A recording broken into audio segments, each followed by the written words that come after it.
I'd like to bring the Butte-Silver Bowl Council of Commissioners regular meeting for Wednesday, April 3rd, 2024 to order.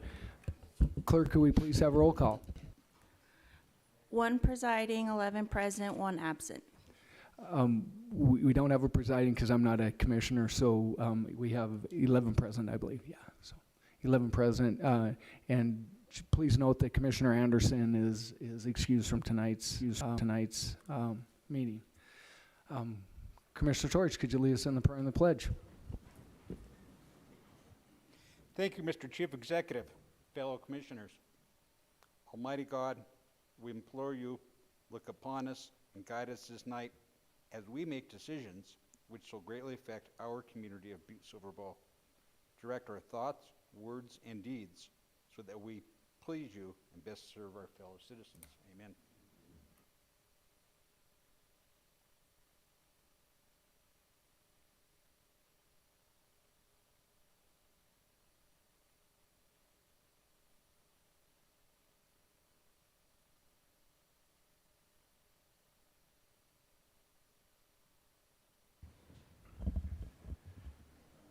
Next, we'll move on to the approval of the minutes. Commissioner Frederickson. Thank you, Mr. Chief Executive. I move to approve the minutes from the March 20th, 2024 regular meeting and March 27th, 2024 special meeting. We have a motion and a second approving the March 2024 regular meeting and the March 27th, 2024 special meeting. Is there anything on the question? Could commissioners please vote?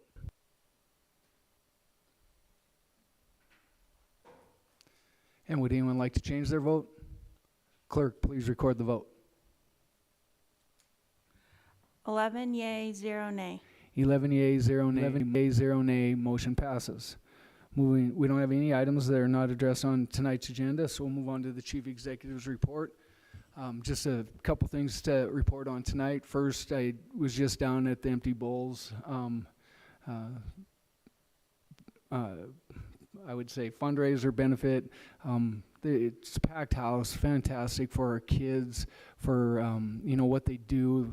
It funds the backpack programs, make sure the kids don't leave school without food to get them through the weekend and stuff. And it's just such a fantastic fundraiser, and all the work that goes into making those bowls. And we just thank the community. Thank Mike Chiava and all the group that he works with to get that done. It's just a fantastic event for Butte-Silver Bowl, and continues to be every year. And thanks to the citizens of Butte for coming out for that. Other things, we had a public viewing of the repository siding last Thursday. I thought it went well, except for some glitches with technical issues. And getting the word out to everybody about what's going on with the repository siding. The technical review committee had submitted everything that we're going through, what goes into siding the repository and what we're looking at. And so we want to make that as open and transparent so that everyone gets to see. But I just, there is going to be time for the public to engage more. There's all the documents are on bipsu.com, so people can review those to see how the criteria comes about for those. And so we're really optimistic, as everybody in here met, the new project managers, Emma Rott and Molly Roby. And so being able to line those things and work them together and do the things that everybody's asking for, and that's to get progress in the corridor and get those projects moving. And so we're really optimistic to continue that movement there. And so I thought for the most part everything went well, other than some of those technical issues that we had with that. So with that, I'm going to close the Chief Executive's report tonight, and we'll move on to public comment on any item on the agenda tonight. So if you'd like to come forward and speak on any item on the agenda, please come forward, state your name and the item that you would like to speak about. Seeing none, we'll move on to, come on up. Yep. I think, is there one back there? Yes. So you can come on up if you want to come up and speak about it. You're more than welcome to. Yeah, sure, because you're on the agenda. Yeah, and just so the item number will be, I'm trying to think. Communication number 2024-158 is the one you'll be speaking on.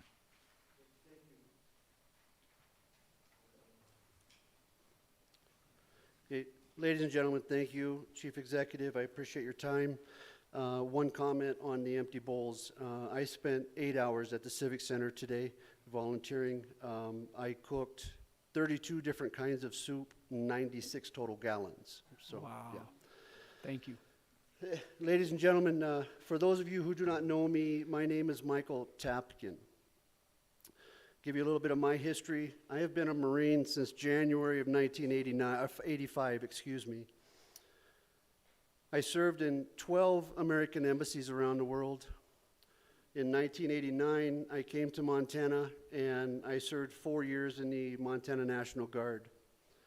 So fast forward the last 2 years, I was the owner of the I Don't Know Cafe in the Meadows Bank building. I've worked with the Marine Corps Toys for Tots. The I Don't Know Cafe was the only place in the state of Montana where you could donate toys and monies to the Marine Corps Toys for Tots every day of the year. I've also been working the last 2 years with the Freedom Ranch for Heroes out in Wise River. The reason I'm here tonight, ladies and gentlemen, is it's the biggest thing I've done in my career. Out of 86 applications nationwide, I have been selected to host the Wall That Heals. The Wall That Heals is a replica of the Vietnam Memorial in Washington, D.C. On June 4th, the Chief Executive has agreed to join me in a press conference at the depot. The student athletes from Montana Tech are all in. T-Bid, the Chamber of Commerce, Town Pump, many people in the community are all in. They've currently raised almost $20,000. It's cost $11,000 just to get the semi here. This particular wall is a 3/4 scale replica of the memorial in Washington, D.C. Where the two sides come together, it's 7.5 feet tall. The heaviest panel weighs 80 pounds. In total length, it's 380 feet long. I currently have approximately 250 motorcycles to escort this semi into Butte. Now, ladies and gentlemen, this is not Michael Tapkin hosts the Wall That Heals. The name of my committee is Southwest Montana hosts the Wall That Heals. And it's going to take everyone in Southwest Montana to make this work. I currently have approximately 200 volunteers to assist and greet the visitors as they come in. It will be here the last week in August. And so Tuesday, August 27th, I've met with Three Bears Alaska, the Harley-Davidson shop, and I'm still waiting to hear back from the High Altitude Center. That will be the staging area at 1 o'clock, 1300 Tuesday afternoon on the 27th of August, or stands up. We will escort that semi up Continental, all the way uptown, past Sparky's Garage onto Park Street. We'll turn left on Montana and go all the way down Montana to Front Street. We'll turn left on Front Street by the Safeway, follow it down past the Civic Center. We'll turn left onto Amherst and right into Father Sheehan Park.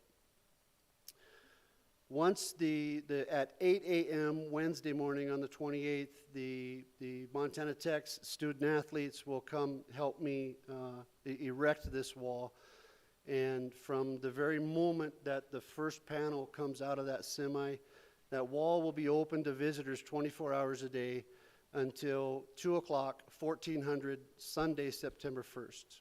So it'll be here Wednesday, Thursday, Friday, Saturday, and Sunday. This is the only place in all of Northwest United States that this wall will be this year. Washington, Oregon, Idaho, North, South Dakota, Wyoming, they're not going to get it. And I anticipate close to 100,000 visitors visiting this wall while it's here. Again, with the help of T-Bid, Town Pump, the Freedom Ranch for Heroes, and many other sponsors and donators, volunteers. This will be, in my opinion, the biggest thing that happened with Butte, Southwest Montana in many years. Do we have any questions or comments? Thank you. Well, we're in public comments, so we can't do that. So if we want, we could probably segregate it and then ask them questions. So right now, because it's public comment, they can't ask you questions. Okay. But when if it comes up on the agenda and somebody segregates it, we can bring you back up and ask you questions. Very good, sir. So thank you very much for this. This is a big thing for us. So thank you.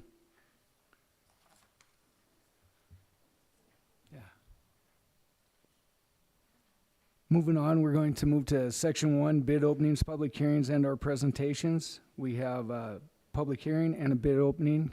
County Attorney Fyvie, do we have proof of publication? Mr. Chief Executive, we do have proof of publication. It does appear to be in order. Is that for both of them? It is for both of them. Thank you very much. First one is communication number 2024-138, Jim Keenan, Water Plan Superintendent requesting Council of Commissioners permission to schedule a public hearing for April 3rd, 2024 for the purpose of soliciting comments on the final Community Wildfire Protection Plan, or the CWPP. Mr. Keenan, welcome. Good evening, Mr. Chief Executive, members of council. The purpose of this public hearing is to solicit comments on the final Community Wildfire Protection Plan, or CWPP. The final version of the plan incorporates citizen comments received during the public comment period, which ran from December 7th, 2023 through January 21st, 2024. This hearing is required to submit the resolution needed for the city-county to fully approve the plan. Thank you, Mr. Keenan. Is there any questions of Mr. Keenan from council? Seeing none, I'll open the public hearing. First call for proponents. Second call for proponents. Third and final call for proponents. Next, we'll move on to opponents. First call for opponents. Second call for opponents. Third and final call for opponents. We'll close the public hearing. Thanks, Jim.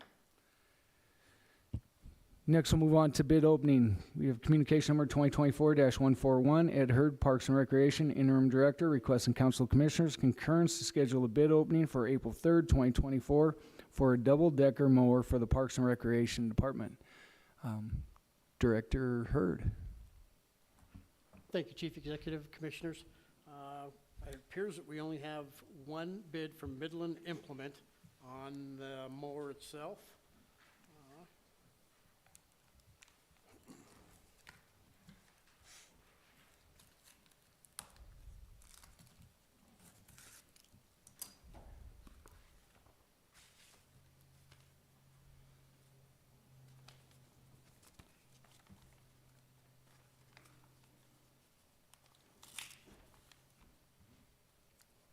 Make these easy.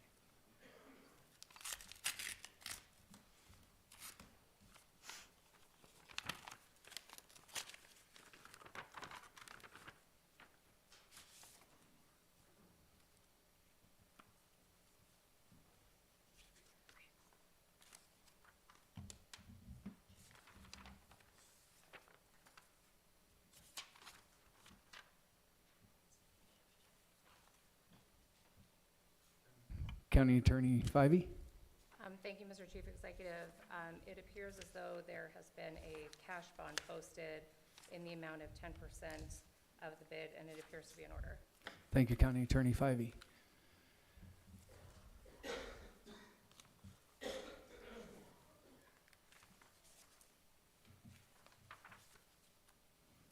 that have the bid on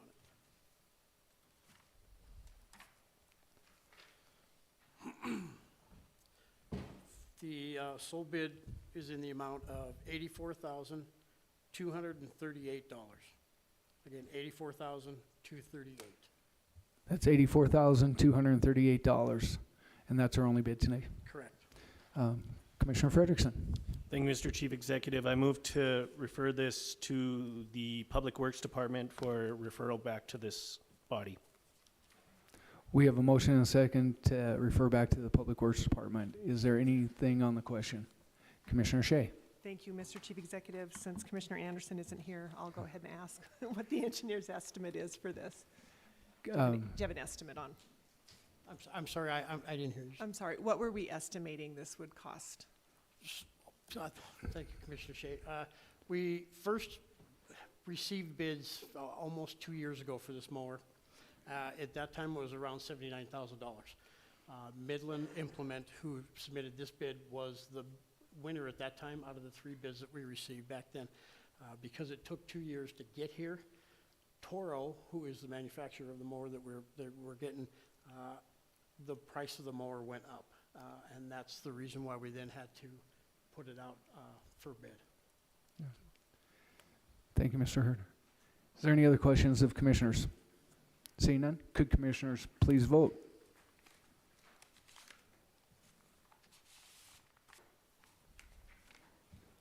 And would anyone like to change their vote? Clerk, please record the vote. 11 yeas, 0 nay, motion passes.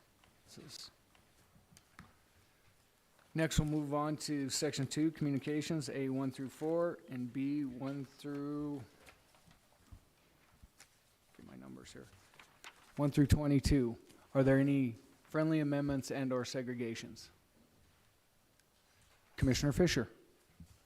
Thank you, Chief Executive Geller. I would like to segregate communication number 15, 2024-166. I would also like to segregate communication number 16, 2024-167. Thank you. That's item number 15 and item number 16. Is there any other friendly amendments or segregations? Commissioner Reardon. Yes, I would like to segregate number 10, 2024-161, please. Thank you. That's item number 10. Mhm. Okay. Are there any other Yeah. friendly amendments? 7, go ahead. Okay. And I also would like to do number 7, communication number 2024-158. Thank you. And that's item number 7. Are there any other friendly amendments and or segregations? Seeing none, Commissioner Frederickson. Thank you, Mr. Chief Executive. I move to approve Section 2 of the consent agenda, A 1 through 4 and B 1 through 22, with the exceptions of 7, communication 2024-158, 10, communication number 2024-161, 15, communication 2024-166, 16, communication 2024-167. We have a motion and a second to approve tonight's consent agenda. Is there anything on the question? Could commissioners please vote?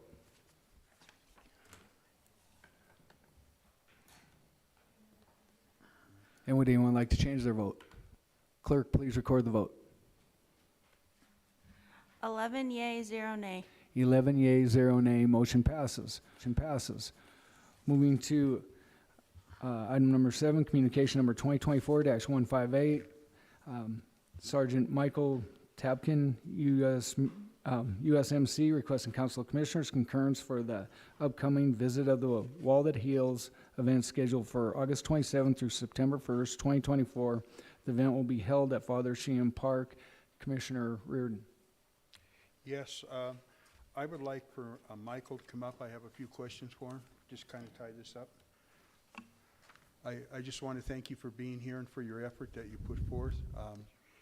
In my generation and all that, this wall means a lot because our group lost a lot of people in that war. And basically, I think this is a great healing and a place to bring it to, because we are somewhat located in the central northwest. My question to you is, I haven't really seen much on it as far as where you would send donations. And then number two, I will throw at you too, is the fact that will there be a placard basically distinguishing the people from Montana, as they were always a high input in these wars from World War I on up, if there's going to be like a nameplate, because I know a lot of people in this room lost relatives, and it'd be interesting to just go search out, your friends and that, and kind of recall them. So if you would answer those questions, I would appreciate it, and thank you. Thank you, Commissioner Reardon. Mr. Tapkin. My question is, this says 3 minutes, I could talk all night. You're good. No, you're good now. Okay, so I've had some cards made up, okay, and they're going around. These cards have my contact information on them, my email address, my phone number, our website address. If you go to YouTube and search The Wall That Heals, there's some beautiful videos on there. And then the dates. And then on the back of the card, it tells you how you can make a donation. You make checks out to The Wall That Heals. And I have set up an account at Citizens Alliance Bank, and it has their P.O. box. Okay? Now, I'll be more than happy to share these with you. A little bit of history about the wall itself. Forgive me, I can't remember the gentleman's name, but he served in Vietnam. And he woke up one morning, and forgive me, I've been talking about this wall and this project for 13 months now, and I still get overwhelmed. There was a gentleman who served in Vietnam, and he woke up one morning, and he couldn't remember the name of someone he served with who made the ultimate sacrifice. And he told his wife, he said, that will never happen again. And this gentleman went to Congress, and probably the first and only time in the history of Congress, they voted unanimously to donate the land that this wall sits on in Washington, D.C. And then this man started fundraising, and not one single penny came from the United States government. This is all privately funded, and they're currently on a nonprofit organization. And then this gentleman started, it wasn't a competition, but there were engineers and architects from all over this nation trying to design this wall. To remind you, we just left Vietnam. Now, March 29th, 1973, we pulled our combat troops out of Vietnam. And ladies and gentlemen, don't let the gray hair fool you. I was only 6 years old at the time. So we just, a couple of days ago, had the 51st anniversary. But a 21-year-old Vietnamese girl going to Yale University designed the Vietnam Memorial in Washington, D.C. There's 58,000, I believe, 182 names on that wall, the men and women who made the ultimate sacrifice while serving in Vietnam. There are 8 women on that wall. I believe there's 381 Montanans on that wall who made the ultimate sacrifice. 31 from Butte, Montana, 32 from Silver Bowl County. And once the wall is set up, the semi then becomes an education center. It opens up, and there's memorabilia there from Vietnam, as well as some items left at the wall in Washington, D.C. There's 3 very large TV screens. And the foundation has done an amazing job. They have contacted every single family of those 58,000 plus members who made the ultimate sacrifice.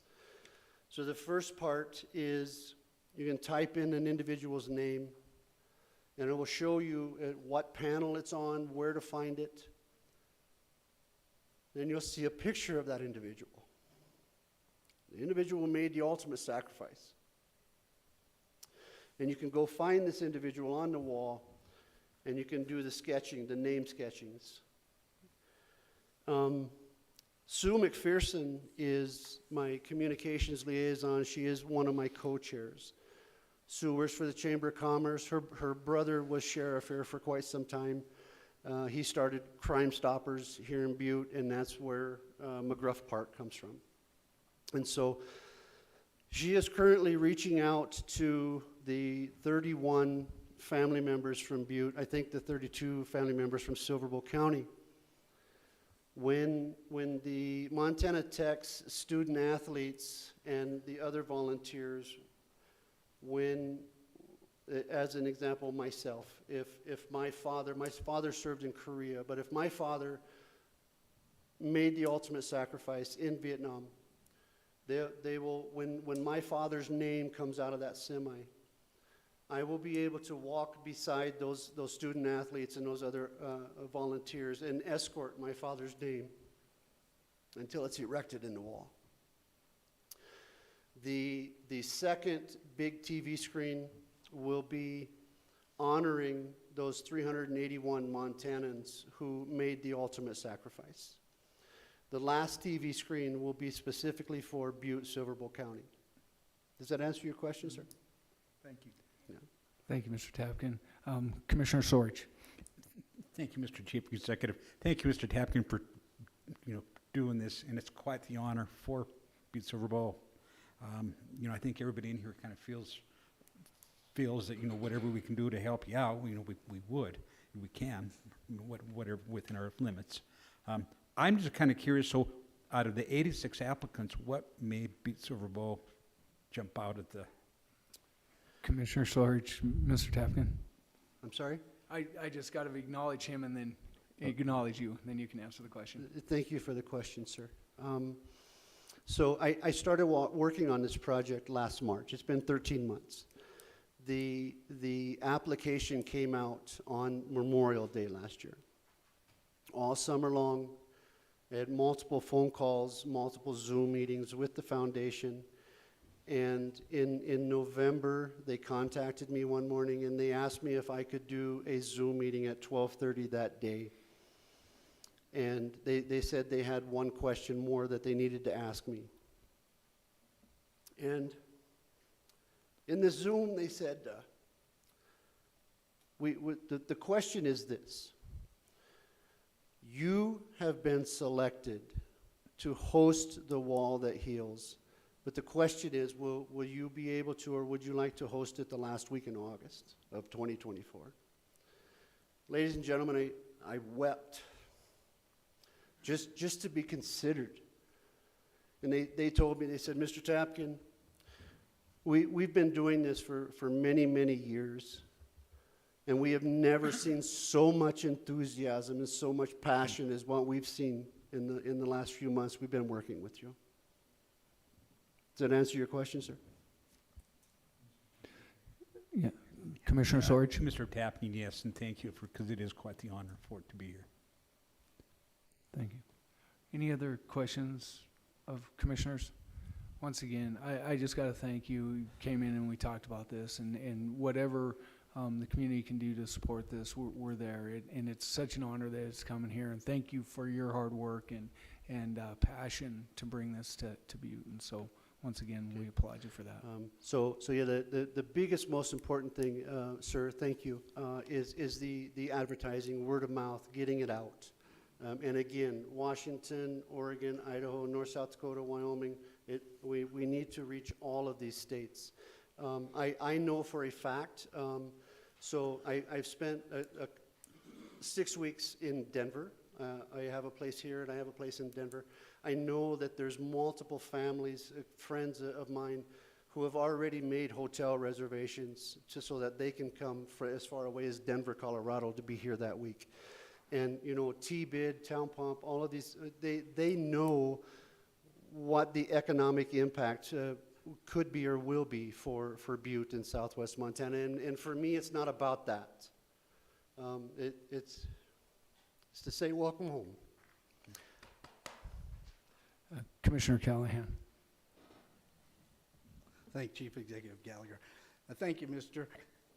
Tepkin. I just was going to ask, you said that the TV is involved in it. Yes, sir. they have a pretty good sized part of their budget they use for advertising. Have they committed some of that money to advertising this for you? Commissioner Callahan, Mr. Tapkin. Thank you, sir. So it cost $11,000 just to get that semi here. And T-Bid, Sue McPherson wrote a grant, and T-Bid wrote a check for $5,500.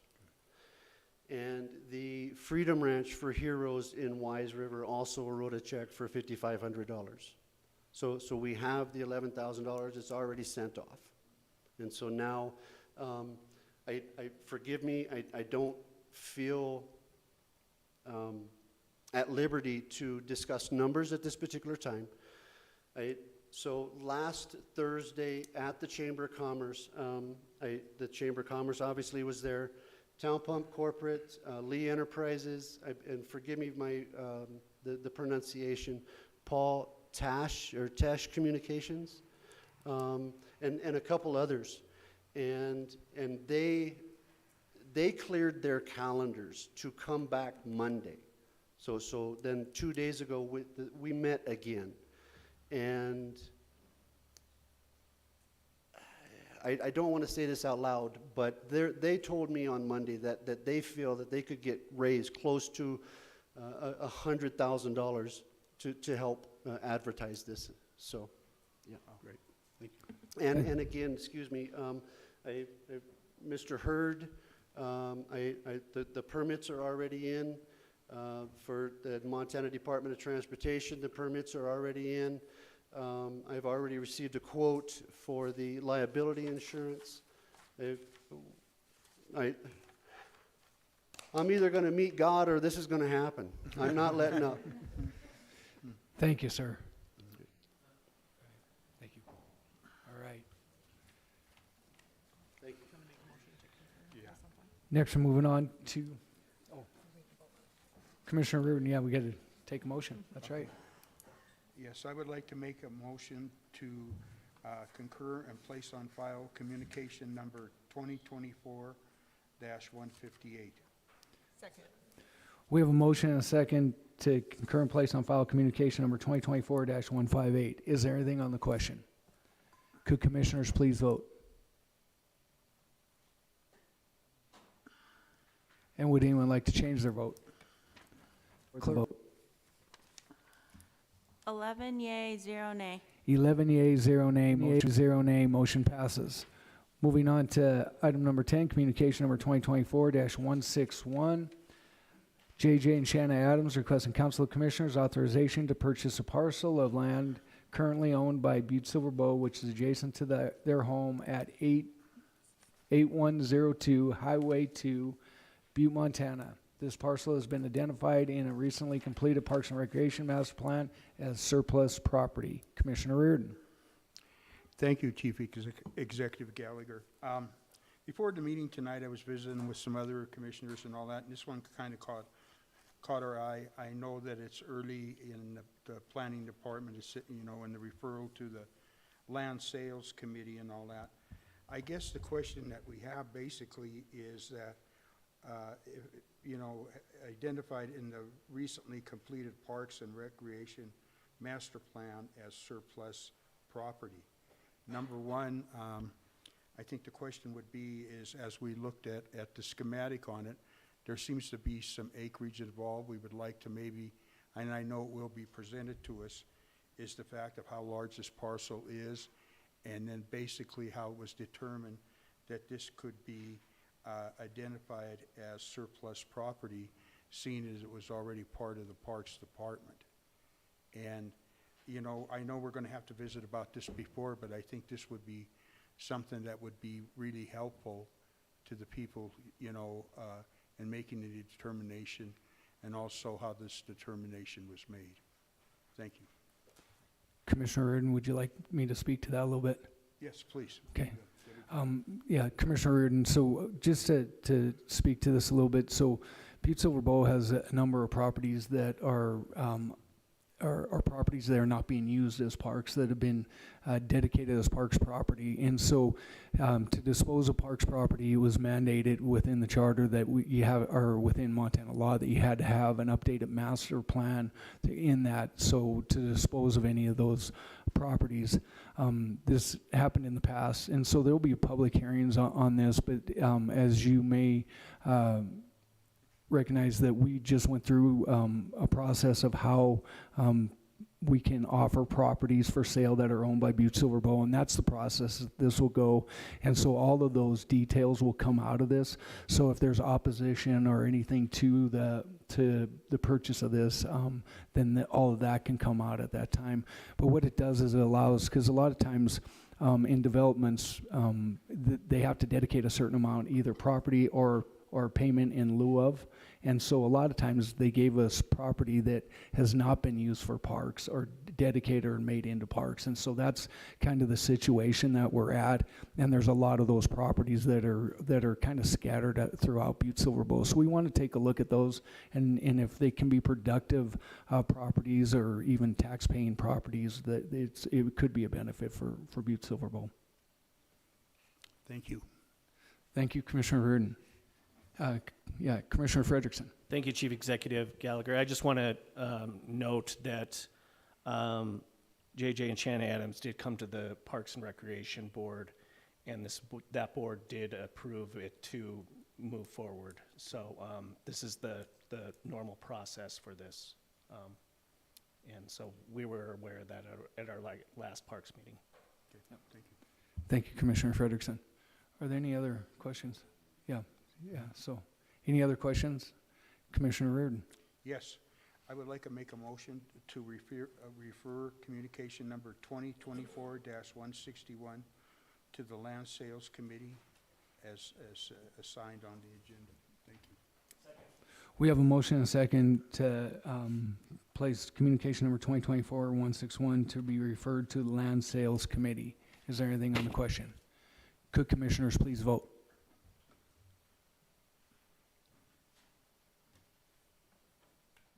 And would anyone like to change their vote?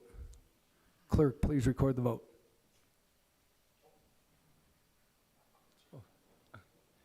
Okay.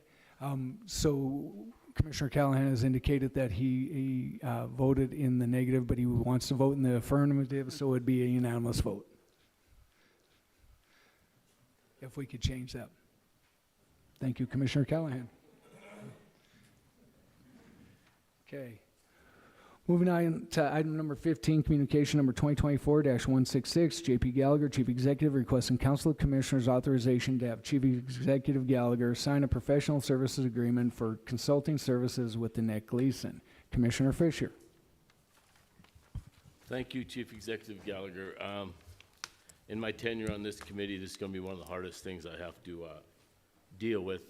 Danette has been the outmost best person since I've been on this commission to teach financial, things about the government. And I have no problem with anything in the agreement except for a couple things. I don't think the $150 an hour is bad. I don't think the 67 cents a mile is bad. I don't think the 120 hours per month is bad. I really have a problem with number 2 on here that states an automatic renewal for 2 years.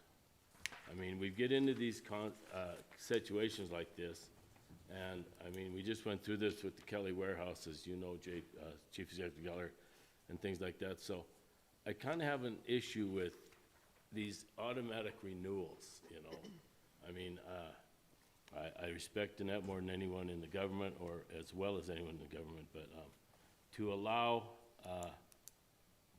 this to go on beyond 8 months, what's left in the election, and her interim director is going to be a great person to fill in, and she's going to do a great job, or whoever you pick to do that. But my problem is automatic renewals for up to 2025 and then 2 years after that. Well, that's a long time. And I'm having a little bit of an issue with that right now because, we need a consultant, but when we lock into these kind of agreements, if you figure 120 hours a month at $150 now, that's $18,000 a month. If you take that out over however many years, you know, over 3 years, that's $650,000.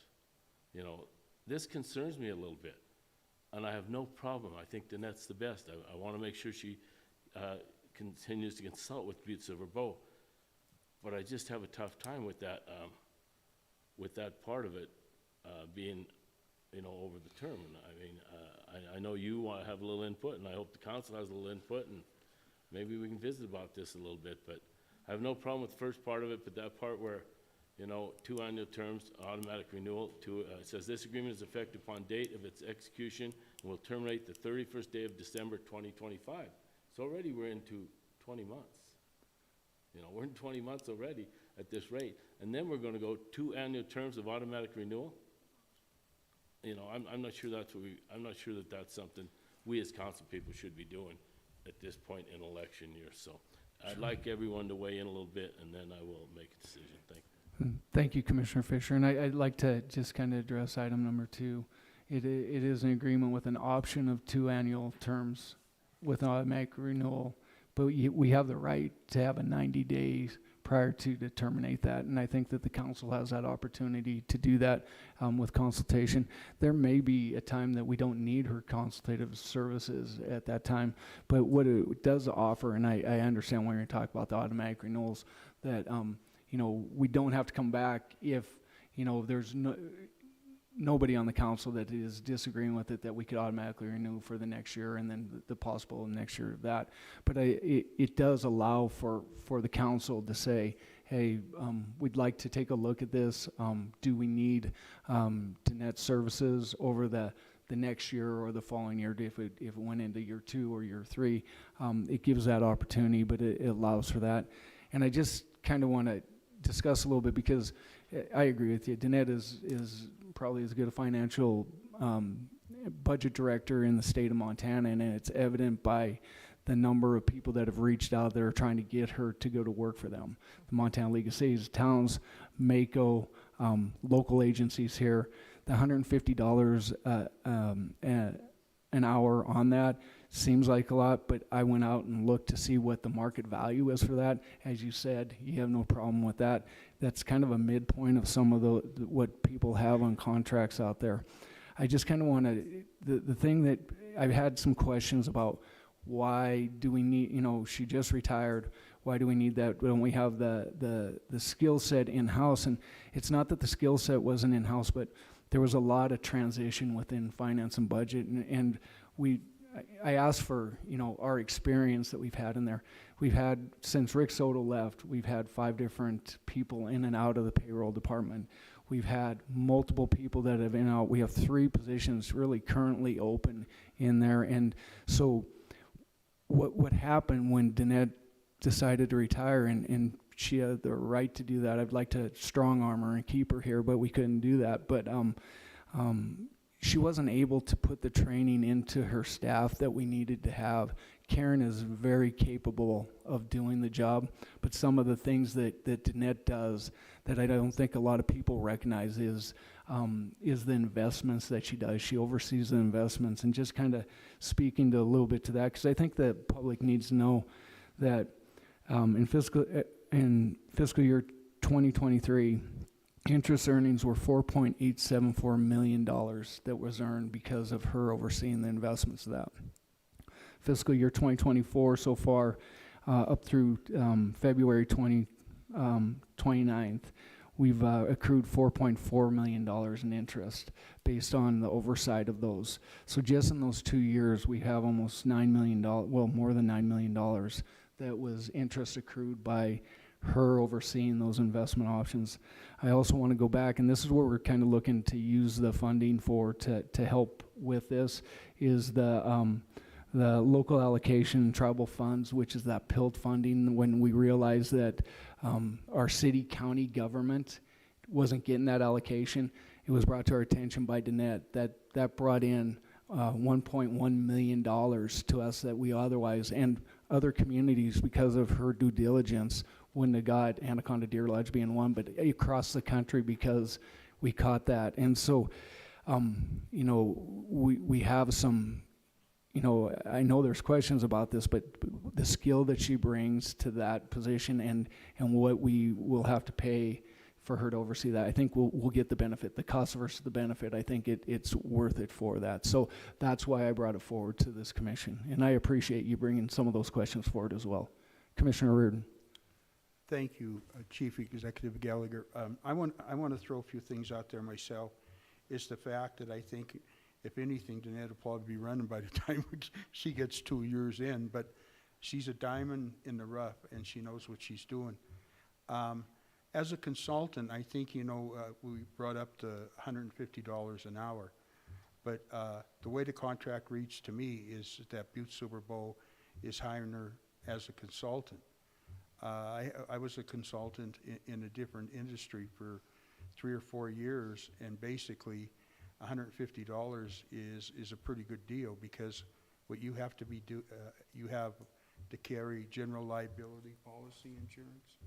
You have to carry any place you go on a site, you have to have covered with insurance there, and you know the costing of insurance.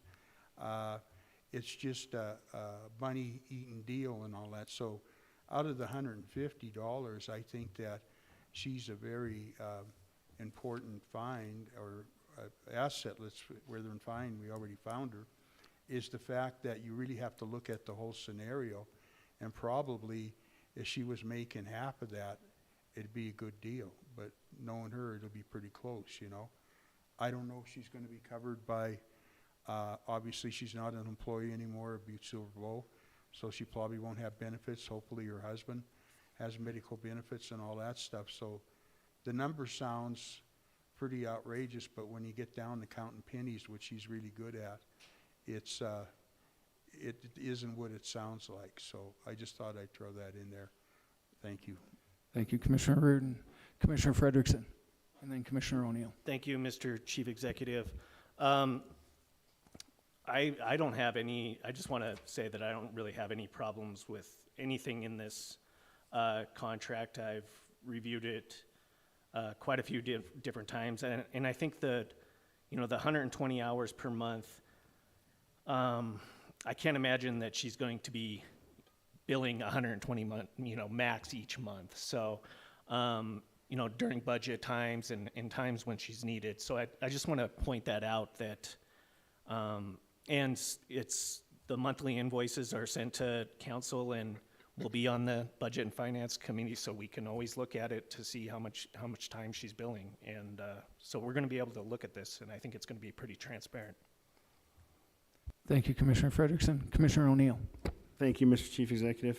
Definitely a great conversation to have, and you know, as we just ended the Budget and Finance this evening, and speaking with Karen, and it had nothing to do with this, but the fact that how many people they've been down in so many years, and not repeating what Chief Executive said, but they've been down bodies for quite some time. So definitely the expertise is there, and I think this is a great opportunity for us to have, being that Danette would come back as a consultant, and thank God we're not hiring somebody else, you know, that doesn't have a clue how this works. So I think it's a good opportunity, and especially for the new people that I'm pretty sure we'll have to hire somebody at some point, and with that knowledge being passed down, it's a pretty good deal. So appreciate it. Thank you, Commissioner O'Neill. Commissioner Shea, and then Commissioner Sorge. Thank you, Mr. Chief Executive. So number one, I do believe that it is in the best interest of the public to retain Danette as a consultant.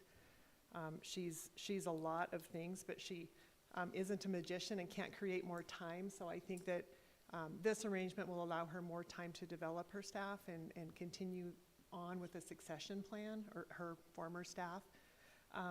So I do think this is in the best interest of the public. I think it's a bargain, honestly, for what we get with her. My question is, are we using vacancy savings to fund this, or what does it do to the timeline for filling a formal director position, then filling down the line if we have subsequent openings? Thanks for the question, Commissioner Shea. So there is some vacancy savings in that. There's also the redefining the position that we're looking at for the director's position. I feel very strongly that we have a strong person to be put into the interim director. I'm giving her time to see if that position fits her as well, based on what the commitment is on there as well in this position.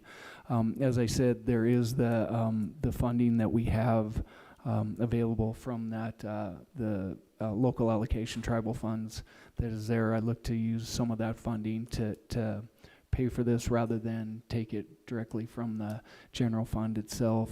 I think we can support that. We're going to need to fill positions in finance and budget department, and as we know that we're going to be down another position in there because one of our people in the finance and budget department is running for office, and he's unopposed. So unless he drops out, he's going to be moving out of the finance and budget department as well. So we've got to be making some preparations with that, and so I'm going to work together with interim director Hassler on what that's going to be, and we'll come forward with how we're going to fill those positions and how we're going to fund them.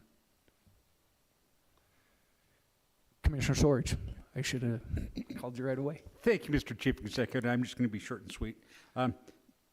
Ms. Gleason I've worked with her, God, for so many years, and Danette is very, very conscientious of the taxpayer dollars over the years. She's took on some real controversial issues to make sure that it was Butte-Silver that came out on top. So, I believe, that I think we're very fortunate that Danette would still even want to stay as a consultant.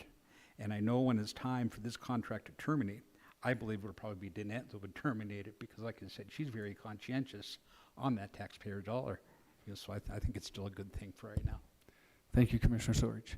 Any other commissioners? Commissioner Fisher. Thank you, Chief Executive Geller. I agree with everything said. I admire her work. I've worked with her since I've been on this commission. I've served on the Budget Finance Committee every year I've been on this. All I'm stating is that 2 annual terms of automatic renewal, that bothers me. That's the only thing I'm saying, and it does say, option, things like that, but we went through one of these not long ago where the options weren't as open as they say they are. And I think she's probably gonna not go 2 years either, but, we're signed up right now for 20 months. That's all I'm saying. So, I agree with everybody's gonna say, so there's no need making a motion, but in my opinion, we would be wise to eliminate out of Section 2 the option that says 2 annual terms of automatic renewal. If that sentence come out of there, I think we could answer to our taxpayers a lot better. Because I don't know how many of you guys heard about this, but I've had a lot of calls already that people that knew about this. And I talked to Nanette thoroughly in the last few months. I might have been one of the earlier ones she contacted, and I agreed I'd go along with all this, and everything sounds good. The 150's more than reasonable. It's a good buy. I think I know good buy when I see it. It's a good buy. Her time, her effort's a good buy. But 2 annual terms in an election cycle is different. I can be sitting here because I'm unopposed, but any of you people that got opposition, you might not be able to make that decision, in a year or two. So I think it's a little early to bite into something for 3 years when we might not be the decision makers in 3 years, That's all I'm saying. So I would let someone else concur and place it on file because I would not vote against it, but I just don't feel comfortable without that term being. And if I made a motion to eliminate that term, I feel I'd be voted down. So it's kind of like when you go to court and read no contendo. So thank you. Thank you, Commissioner Fisher. Commissioner O'Neill. Thank you, Mr. Chief Executive. And I totally agree with what you're saying, Commissioner Fisher. I just, my voice to the community and my constituents is this. This is a good deal one of the most important things that we have to deal with in this county is the budget and finance. It all comes down to dollars and cents. And so in any comparison of if we can't compare it to the Kelly warehouse. This one's a way better deal than that one. So that's what I'm saying to the public is, hey, I feel like, hey, of all the deals we made, this one feels like a pretty good one. So that's my opinion, and I appreciate that. Thank you, Commissioner O'Neill. Commissioner Frederickson. Thank you, Chief Executive Gallagher. I really have no problem making a motion to concur and place this on file. Second. We have a motion and a second, concur and place on file. Did you have anything else, Commissioner Sarge? Is there any other comment? Could commissioners please vote?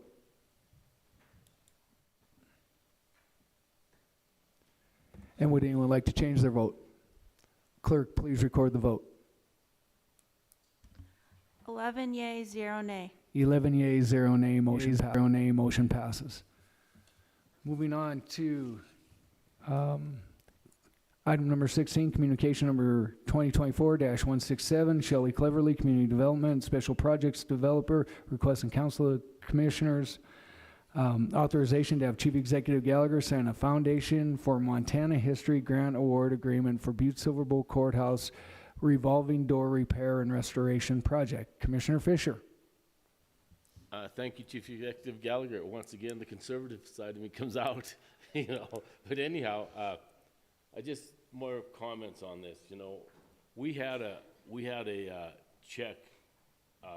Budget and Finance Committee approved a check, our check run, which we already do, for $30,000, and I think it's a $60,000 deal with someone out of New Jersey or New Hampshire or something to study the door.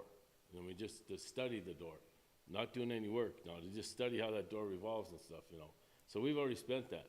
And one kind citizen, who many of you probably know, and I'm not going to mention, she offered $10,000 to help do this. I mean, I know her personally, she's a great lady. But the thing about it is I think it's wise on these kind of decisions. I'm not against this project either at all, but I think it's wise that everyone know in the community how our money's being spent up here. So when you meet your people at Safeway or church or wherever you decide to go, casinos, whatever, and you meet someone, they say, why the heck did you do that? You know, I think people should know that this revolving door is something that's going to go, but it's going to be $100,000. We're already in at 30 to 60, you know, and it's going to cost more money to get that door working. So, I mean, that door hasn't worked in a long time, so I'm not saying I'm against it. I just think it's wise to let people know how the money's being spent. And I think this is a grant, but as I go back to years ago in this committee, grant money comes from somewhere in the state or federal government. So when you get your federal income tax and you got to pay them money, these grants come from that, you know. And this is my financial conservative side, which I'm pretty liberal usually, but you know, this money comes from the same bowl that we all eat out of. So if it's a state grant that comes from your state tax, if federal grant comes from your local tax that comes from the council. So, I mean, if anyone wants to weigh in on that, and I think Hattie was looking up to see exactly what we had, but I think, you know, we already got offered this guy from New Hampshire, whatever, $60,000 to study to see how the door turns. Thank you. Thank you, Commissioner Fisher. I'm unaware of the $60,000 charge for the revolving door. I don't think that is correct. I just want to that there was not a $60,000 charge to that.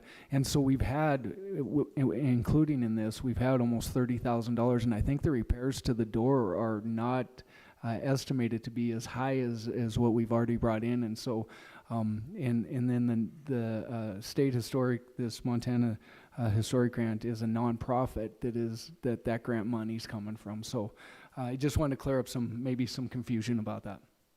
Thank you, Commissioner Fisher. Thank you, Chief Executive Geller. You are correct. The first payment was $6,000, but I think what had come up, it was a contract for like $30,000 or something. Anyhow, I just remember coming up there.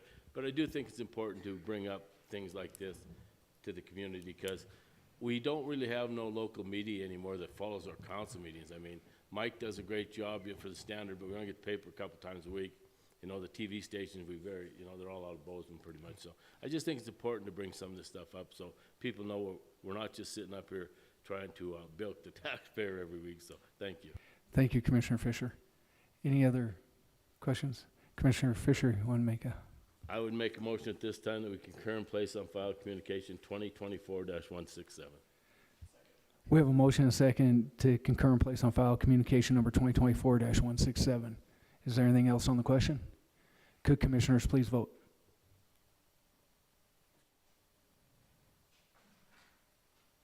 And would anyone like to change their vote? Clerk, please record the vote.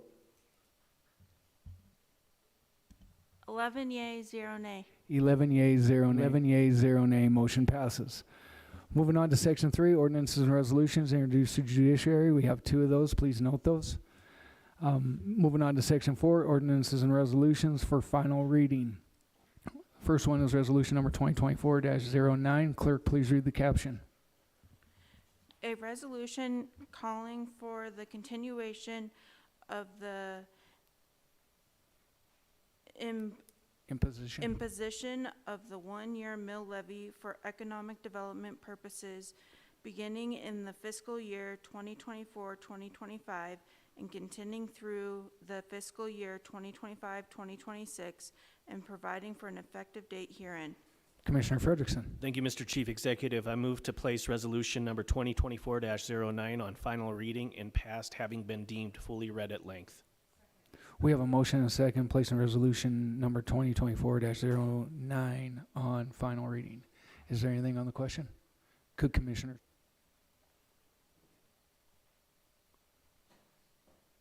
And would anyone like to change their vote? Clerk, please record the vote. 11 yea, 0 nay. 11 yeas, 0 nay. Motion passes.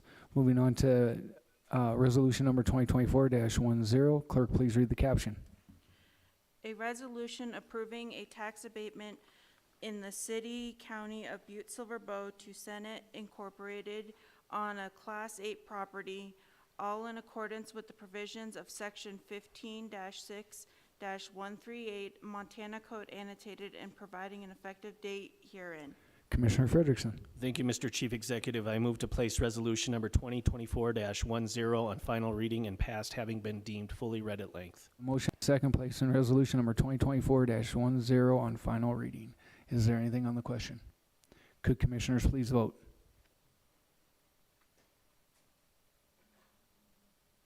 And would anyone like to change their vote? Clerk, please record the vote. 11 yea, 0 nay. 11 0 nay. 11 yeas, 0 nay. Motion passes. Moving on to calendar and other meeting events, please note the dates and times of meetings that are upcoming. And next we'll move on to any public comment on any item not on the agenda. Please come forward, state your name and address and what you'd be speaking about. Howdy, my name's Reddy Frost. I live at 2000 Roberts Avenue. I'm a member of the Western States Regional Council of Carpenters, Local 82. I'm here to remind you about tax fraud.